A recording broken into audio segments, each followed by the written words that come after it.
أتأمرون الناس بالبر وتنسون أنفسكم وأنتم تتلون الكتاب أفلا تعقلون واستعينوا بالصبر والصلاة وإنها لكبيرة إلا على الخاشعين الذين يظنون أنهم ملاقو ربهم وأنهم إليه راجعون إن الله وملائكته يصلون على النبي يا أيها الذين آمنوا صلوا عليه وسلموا تسليما الصلاة والسلام عليك يا سيدي يا رسول الله وعلى آلك وأصحابك يا سيدي يا حبيب الله الصلاة والسلام عليك يا شفيع المسلمين وعلى آلك وأصحابك يا رحمة للعالمين الحمد لله الحمد لله الحمد لله تمام تعریف رب العالمین کے لیے، تمام درود و ثنا رب العالمین کے لیے، آپ کی آل پر، آپ کے اصحاب پر اور آپ کی ازواج مطہرات پر درود و سلام، صالحین پر اللہ کی برکتیں اور اس کے رحمتیں اللہ پاک اپنے فضل سے اپنی رحمت سے ہم سب کی حاضری قبول فرمائے۔ قرآن مجید فرقان حمید کا پہلا پارہ ہے سورہ بقرہ، اور آج 4 آیتیں تلاوت کی ہیں۔ اللہ پاک ان کا صحیح ترجمہ اور ان کی تفسیر سننے کی اور سن کر عمل کرنے کی توفیق عطا فرمائے۔ اس سورہ مبارکہ کے اندر یہ 5 کا رقوع ہے۔ جمعرات کو 3 آیتیں اسی رقوع کی تلاوت کی گئی ہیں، جس میں اللہ رب العزت نے بنی اسرائیل کی قوم کو مخاطب فرما کر ارشاد فرمایا کہ میرے احسانات ہیں تمہارے اوپر، میرے احسانات کو یاد کرو۔ تذکرہ ابھی موجود ہے، گفتگو ابھی باقی ہے۔ دوبارہ مخاطب فرما کر اللہ رب العزت ارشاد فرمائے گا، یہ نعمتیں گنوائے گا۔ کون کون سی نعمتیں؟ سب سے بڑی نعمت تو یہی ہے کہ میں نے تمہیں آزادی بخشی، فرعون سے نجات بخشی، اور وہ خطرناک انسان جو تمہارے بیٹوں کو ذبح کرتا تھا، تمہاری بیٹوں کو زندہ چھوڑتا تھا، بڑی مصیبت۔ ہمارے کریم آقا سید الانبیاء امام الانبیاء جناب احمد مجتبی حضرت محمد مصطفیٰ صلی اللہ علیہ وآلہ وسلم جس شہر مدینہ المنورہ میں جلوہ افروز ہے، تو سرکار جس وقت ہجرت فرما کر تشریف لائے تھے تو مدینہ طیبہ کی آبادی مکے کی آبادی سے مختلف تھی۔ مکے کے اندر مشرکین تھے، مدینے کے اندر یہود و نصارہ یعنی اہل کتاب تھے۔ اہل کتاب تھے تو اہل کتاب کا مزاج اور تھا، اور آپ نے سماعت فرمایا قرآن مجید فرقان حمید کی اسی سورہ مبارکہ کے اندر اس درس سے پہلے جو جمعرات کو درس تھا اس میں تھا کہ تم رب سے ڈرو، رب سے ڈرو اور ایمان لاؤ اس کتاب پر جو کتاب تمہاری کتابوں کی تصدیق کرتی ہے، یعنی قرآن مجید فرقان حمید پر میری آیات الہیہ کو تھوڑی قیمت میں نہ بیچو۔ یہ یہود و نصارہ رسول پاک کے کمالات کو، اوصاف کو، آپ کی خوبیوں کو چھپاتے تھے، اور چھپاتے بھی اس لیے تھے کہ ان کے بڑے ان کو کہتے تھے یہ محمد کی بات کاٹ دو، نکال دو، اپنی کتاب میں کوئی اور چیز لکھ دو، عوام جب پوچھے گی تو ہم ان کو سمجھا دیں گے، بتا دیں گے۔ اللہ تبارک و تعالیٰ اس حوالے سے اس مقام پر گفتگو فرماتے ہوئے ارشاد فرمایا بلا تشتروا بآیاتی ثمنا قلیلا، تھوڑی قیمت کے اندر میری آیات کو نہ بیچو۔ تو آج کی گفتگو جو ہے اس آیت کے بعد اللہ کریم نے نماز کا حکم دیا۔ میں ویسے بھی کہہ سکتا تھا اس بات کو سنانے کے بغیر نماز کا حکم دیا۔ اللہ تبارک و تعالیٰ نماز کا حکم یہاں پر ایمان والوں کو نہیں دیا، یہاں پر صرف نماز کا حکم ہے۔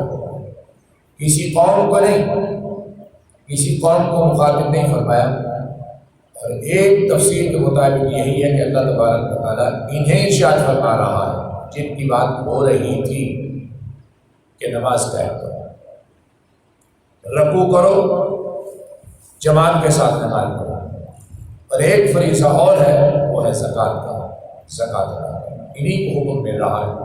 اگلی آیت کے اندر بھی اسی طریقے سے گفتگو ہے، لیکن یہ تو آپ کو معلوم ہے کہ قرآن کریم کسی خاص واقعے کے لیے نہیں ہے، کسی خاص قوم کے لیے نہیں، اور کسی خاص علاقے کے لیے نہیں، بلکہ قرآن پوری دنیا کے لیے ہے۔ قرآن کا حکم جو ہوتا ہے وہ کسی قوم کے لیے محدود نہیں ہوتا، تو لہٰذا اس آیت کی روشنی کے اندر اللہ رب العزت نے ارشاد فرمایا وَأَقِیمُوا الصَّلَاةَ، نماز قائم کرو، وَآتُوا الزَّکَاۃَ، اور زکوٰۃ دو، وَارْکَعُوا مَعَ الرَّاکِعِینَ، رکوع کرو رکوع کرنے والوں کے ساتھ۔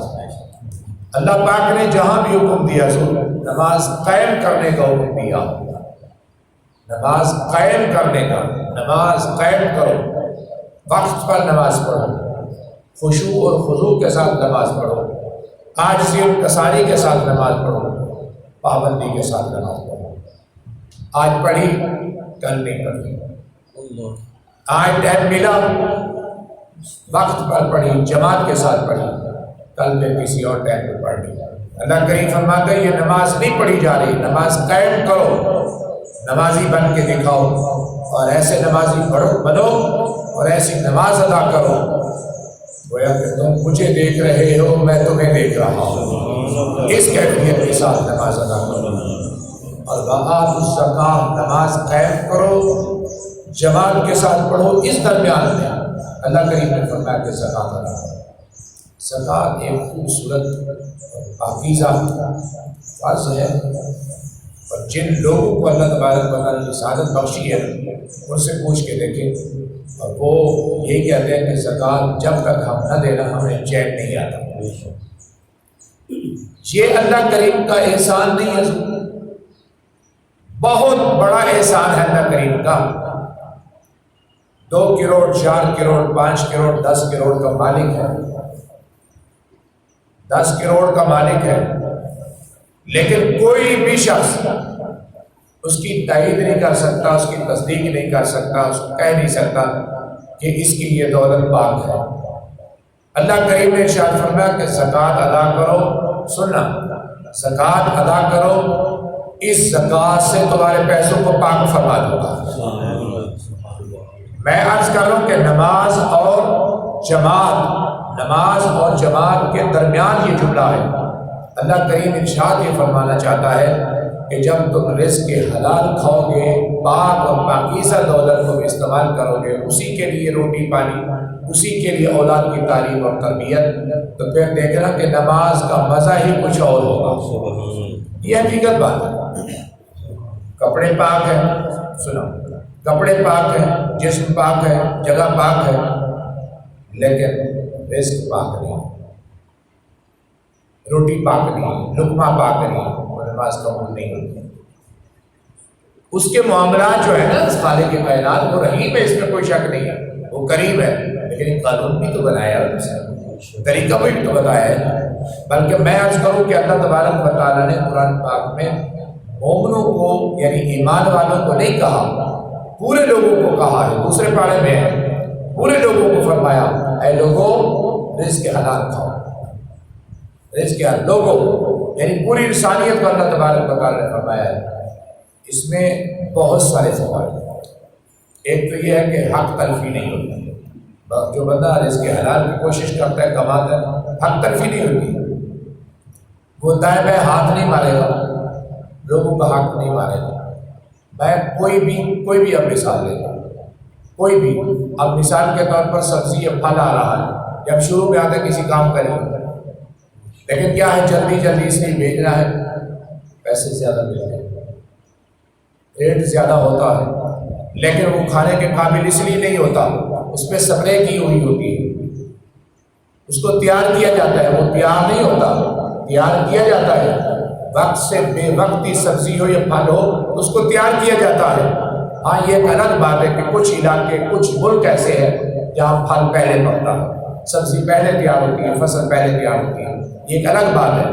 عرض کرنے کا مقصد یہ کہ اس کے لیے اس نے جو کچھ کیا ہے، لوگوں کا بھی نقصان کیا، کھانے کا پینے کا بھی معاملہ جو ہے وہ ہمارے سامنے ہی ہے۔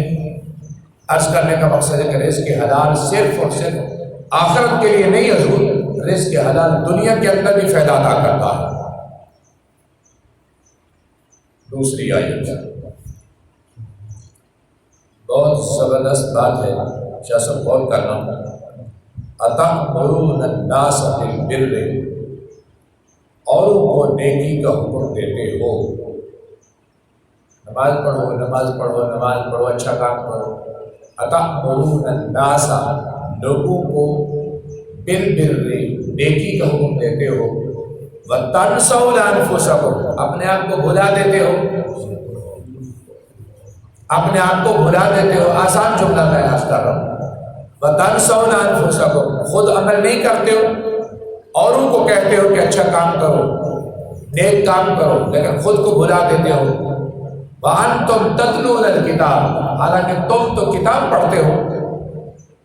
میں نے چند دن پہلے ہی عرض کیا تھا کہ عالم کے لیے ضروری ہے کہ وہ زیادہ عمل کرے، کیونکہ اس کے لیے ضروری اس لیے ہے کہ وہ لوگوں کو بھی کہتا ہے، اس کو علم بھی ہے، ثواب بھی ڈبل ملتا ہے، سزا بھی ڈبل ملتا ہے، کیونکہ جانتا ہے۔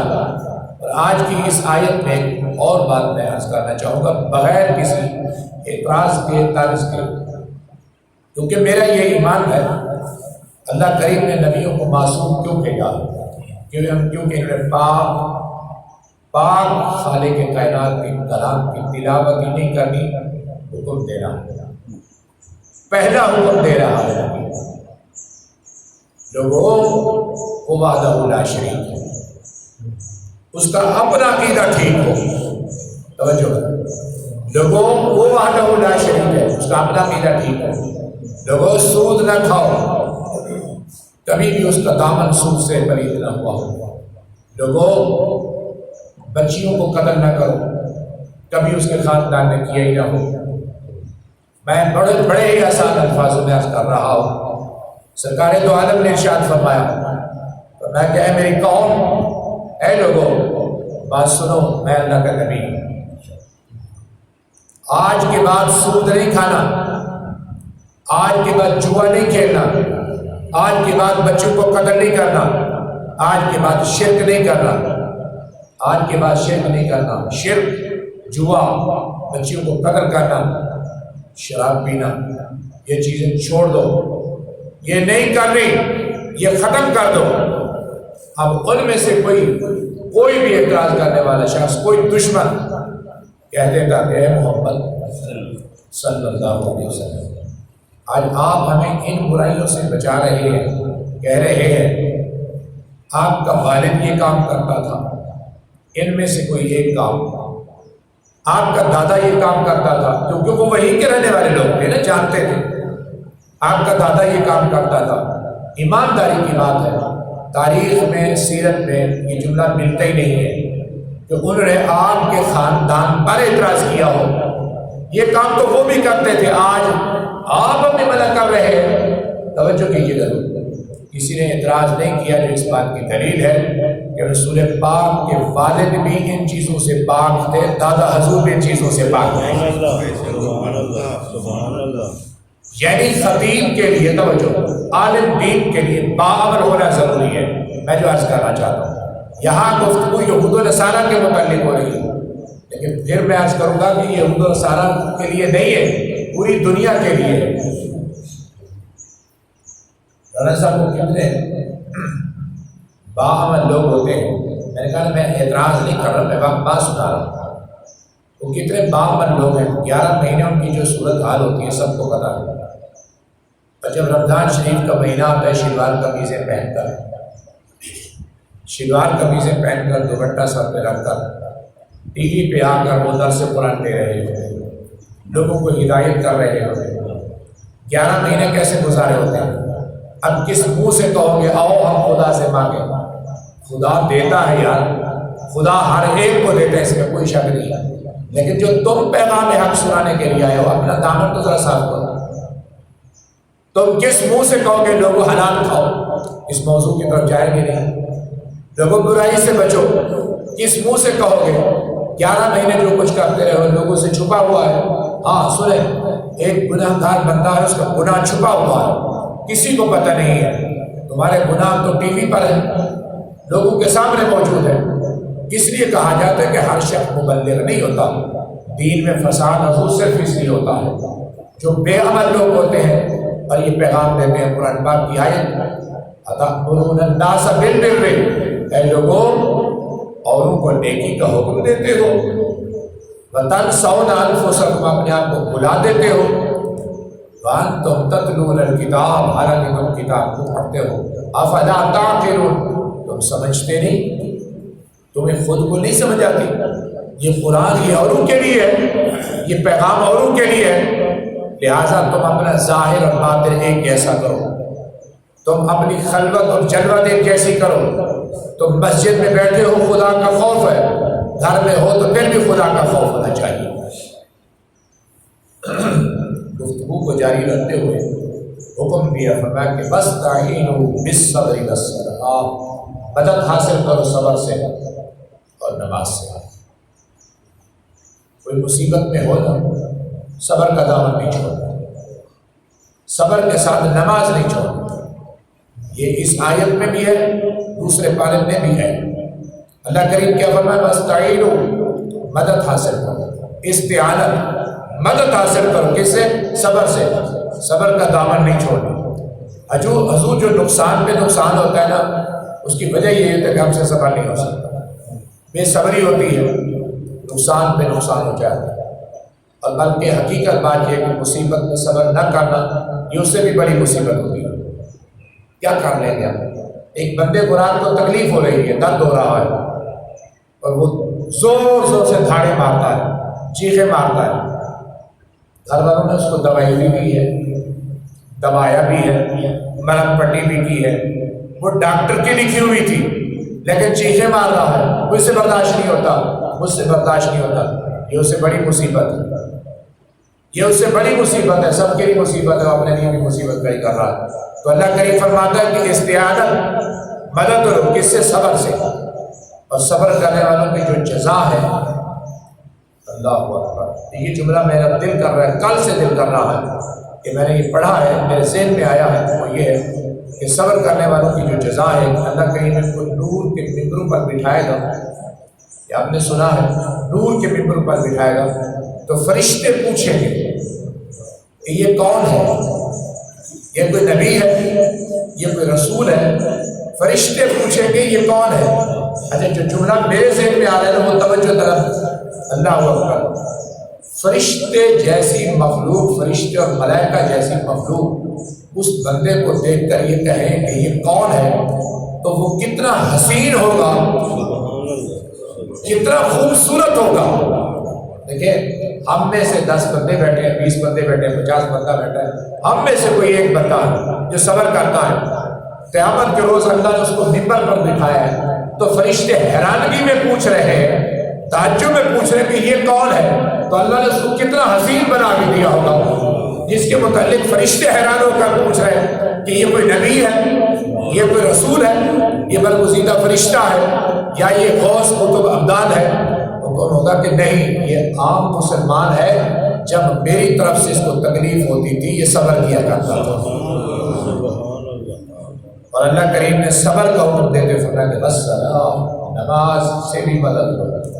میں صرف ایک بات سنا رہا ہوں، ایک سے ہمارے کریم آقا جب بھی سورج گرہن ہوتا تھا، چاند گرہن ہوتا تھا، آندھی زیادہ آتی تھی، بارش زیادہ ہوتی تھی، سرکار دو عالم نماز سے مدد لیتے تھے، سرکار نماز میں مصروف ہو جاتے تھے۔ سورج گرہن ہے، نماز پڑھ رہے ہیں، چاند گرہن ہے، سرکار نماز پڑھ رہے ہیں، اور آپ اس وقت تک نماز سے فارغ نہیں ہوتے تھے جب تک کہ سورج گرہن رہتا تھا۔ آپ نے دیکھا سورج گرہن کتنی دیر تک رہتا ہے؟ سارا دن لگ جاتا ہے، 5 گھنٹے، 6 گھنٹے، 7 گھنٹے، سرکار نماز میں مصروف رہتے ہیں۔ نماز پڑھتے رہتے ہیں. یعنی جیسی بھی مصیبت پہنچے نا صبر سے کام لو اور نماز کا دامن نہیں چھوڑنا. نماز پڑھتے رہو. اللہ کریم نماز کی برکت سے سکون عطا فرما دے گا. وَإِنَّهَا لَكَبِيرَةٌ إِلَّا عَلَى الْخَاشِعِينَ. نماز بھاری ہے، نماز بھاری ہے. کس کے لیے؟ فرمایا ان لوگوں کے لیے جن کے دلوں میں خشوع اور خضوع نہیں ہوتا. الا علی الخاشعین، مگر خشوع کرنے والوں کے لیے نہیں. توجہ، خشوع کرنے والوں کے لیے نہیں. خشوع کرنے والوں کی کیفیت یہ ہوتی ہے وہ 10 رکعتیں پڑھ کر بھی دل کرتا ہے کہ 2 رکعتیں اور ہی پڑھ لوں. 20 رکعتیں پڑھ کر وہ کہتے ہیں کہ کچھ اور ہی پڑھ لوں. تو جن کے لیے بھاری ہے وہ فرض ہی بڑی مشکل سے ادا کرتے ہیں. گھر پڑھ لیں گے نماز گھر پڑھ لیں گے، سنت بعد میں پڑھ لیں گے، نفل بعد میں پڑھ لیں گے، کوئی بات نہیں. جو ٹائم پر نہیں نہ پڑھتا وہ بعد میں نہیں پڑھتا. میرا بھی یہ تجربہ ہے. جو ٹائم پہ نہیں نہ پڑھتا وہ بعد میں نہیں پڑھتا. وہ کہتا کوئی بات نہیں، چلو یار ہے تو نماز، آئے تو سنت ہی. میں نے حضور کئی مرتبہ کیا ہے، سنت کی بڑی اہمیت ہے. سنت کی اہمیت کا آپ خود اندازہ لگائیں. پہلے یہ سنت اور نوافل میں فرق ہے. سنت کا درجہ نوافل سے بلند و بالا، سنت کا درجہ نوافل سے بہت زیادہ ہے، بہت بہتر ہے. لیکن نوافل کے عالم میں یہ ہے کہ سرکار فرماتے ہیں کہ نوافل کے ذریعے سے اللہ کا قرب نصیب ہوتا ہے. اگر نوافل کے ذریعے سے اللہ کا قرب نصیب ہوتا ہے تو پھر سنت کی کیا شان ہوگی. لہذا نماز بھاری ہے کن کے لیے؟ جو اس میں خشوع نہیں کرتے گا، جو اس میں خضوع نہیں کرتے گا، جو نماز کو وقت پر نہیں پڑھتے. الا علی الخاشعین، عاجزی کرنے والوں کے لیے بھاری نہیں ہے. آخری آیت ہے الذین یظنون انہم ملاقو ربہم، اور وہ لوگ جو یقین رکھتے ہیں اس بات کا اپنے رب سے ملاقات کا، اپنے رب سے ملاقات کا. حضور سن لیجیے وَأَنَّهُمْ إِلَيْهِ رَاجِعُونَ، اور وہ یہی کہتے ہیں کہ ہم لوٹ کر جائیں گے اس کی بارگاہ میں. وہ اللہ کی بارگاہ میں لوٹنے والے ہیں. ہزاروں سال بھی گزر جائے نا، لاکھوں سال بھی گزر جائے، جو یقین رکھتے تھے اس کی ذات پر کہ ہم اپنے رب سے ملیں گے، ہم اپنے رب سے ملاقات کریں گے، اور وہ اسی بات پر قائم رہے. سنیں، وہ اسی بات پر قائم رہے. حساب ہوگا یا نہیں ہوگا یہ قرآن کے فیصلے ہیں. مجھ سے کتنا پوچھا جائے گا، مجھ سے کتنا پوچھا جائے گا، میرے ساتھ کیا معاملہ ہوگا. وہ ان باتوں کو پیچھے ہٹا کر وہ یہی کہتے تھے، اسی بات سے خوش ہوتے تھے چلو ملاقات تو ہوگی نا، چلو ملاقات تو ہوگی نا. میں نے کئی مرتبہ سنایا کہ ایسے لوگ جب مرنے لگتے ہیں، دنیا سے جانے لگتے ہیں، کہ ان کے چہروں پر مسکراہٹ ہوتی ہے. میں بہت ساری ہستیوں میں سے ہستی کا اکثر سناتا ہوں. وہ ہستی بھی بڑی ہے جس کا نام سیدنا حضرت بلال ہے. کتنی بڑی ہستی ہے جناب سیدنا حضرت بلال، رسول پاک صلی اللہ علیہ وآلہ وسلم کے وہ عظیم غلام ہیں جن کو اتنی بڑی سعادت نصیب ہوئی کہ کعبے کی چھت پہ کھڑے ہو کر اذان پڑھ رہا ہے. خود نہیں پڑھ رہا، رسول پاک نے فرمایا. جناب بلال دنیا سے جانے لگے، جناب بلال کے چہرے پر مسکراہٹ تھی.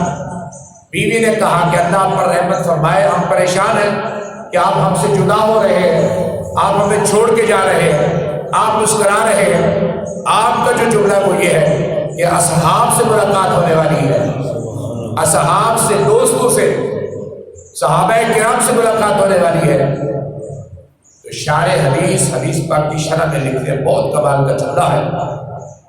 لکھتے ہیں کہ اصحاب سے ملاقات ہونے والی ہے تو اتنی خوشی ہے تو رسول پاک سے ملاقات ہونے والی ہے، اور پھر خود خالق کائنات سے ملاقات ہونے والی ہو. اور لوگ اس میں نماز نہیں پڑھتے کہ جنت ملے گی. لوگ اس وجہ سے نماز نہیں پڑھتے کہ جہنم ہے، دوزخ ہے، جلا دے گا، راکھ کر دے گا. وہ ان چیزوں کو چھوڑ کر نماز پڑھتے ہیں اور وہ یہی کہتے ہیں کہ ملاقات تو ہوگی نا، ملاقات تو ہوگی نا اپنے رب سے. اور ایمانداری کی بات ہے کہ جنت میں بیٹھنے والے شخص، جنت کی نعمتیں کھانے والے شخص اس وقت انتظار میں ہوں گے. قرآن کہہ رہا ہے انتظار میں ہوں گے. جنت تو مل گئی، نعمتیں تو مل گئی، اب کس بات کا انتظار ہو رہا ہے؟ وہ کہیں گے کہ رب نے ہم سے ایک وعدہ کیا تھا، ملاقات کا وعدہ کیا تھا، دیدار کا وعدہ کیا تھا. ہم اس کے انتظار میں. اللہ کریم فرمائے گا فرشتوں ان کے اور میرے درمیان سے پردے ہٹا دو، ان کے اور میرے درمیان سے پردے ہٹا دو. پردے ہٹا دیں گے اور وہ اپنے رب کو کیسے دیکھیں گے؟ یہ سرکار سے پوچھیں، یہ کریم آقا سے پوچھیں اپنے رب کو کیسے دیکھیں گے. چاندنی رات تھی، 12 13 14 15 کا چاند تھا، پورا بھرا ہوا تھا، پورا جوبن تھا، پوری چاندنی اس کی زمین پر گر رہی تھی. رسول پاک نے دیکھا، فرمایا کہ تم اپنے رب کو دیکھو گے ایسے دیکھو گے، تم اپنے رب کو ایسے دیکھو گے.